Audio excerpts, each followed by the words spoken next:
Законот е доста обемен и тој всушност е целосно нов закон по однос на многу прашања и во таа смисла, нели, малце е скандалозно да се донесе во брза постапка.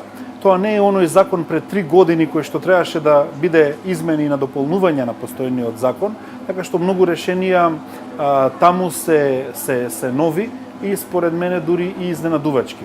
Да речеме, една од тенденциите во тој закон, а воопшто тоа веќе се појави во Законот за национален уметник, значи постои еден обид за објективизирање и квантифицирање на критериумите.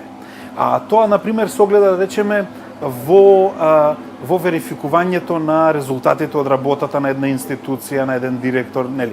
Па се инсистира на број на гледачи, на број на продадени билети или на број на обезбедени спонзорства, во таа смисла и број на освоени државни награди или меѓународни признања. И сега видете, вие, например, за национален уметник на Македонија треба да добиете малте не Букерова или Нобелова награда. Ако добиете Нобелова награда, што ќе ви значи македонската национална пензија, која што е нели 2 просечни доходи, а Нобеловата награда е цел $1.000.000.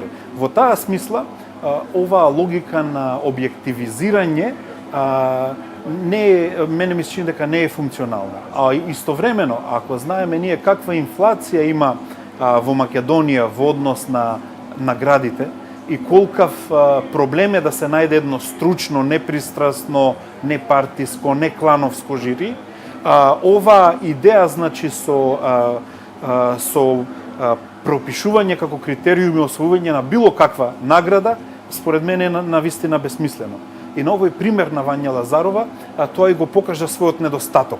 Значи, Вања Лазарова аплицирала за национален уметник и таму таа комисија одма направила, како се вика тоа, пресметување на критериумите. Еден од критериумите е да има национална награда, таа ја нема, државна награда, не може да биде национален уметник.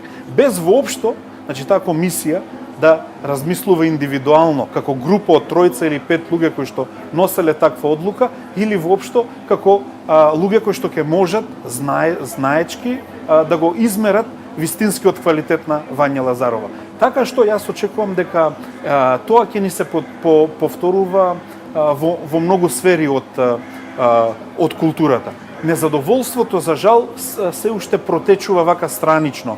Па се жалеше синдикатот на Македонската опера и балет заради реаудицијата.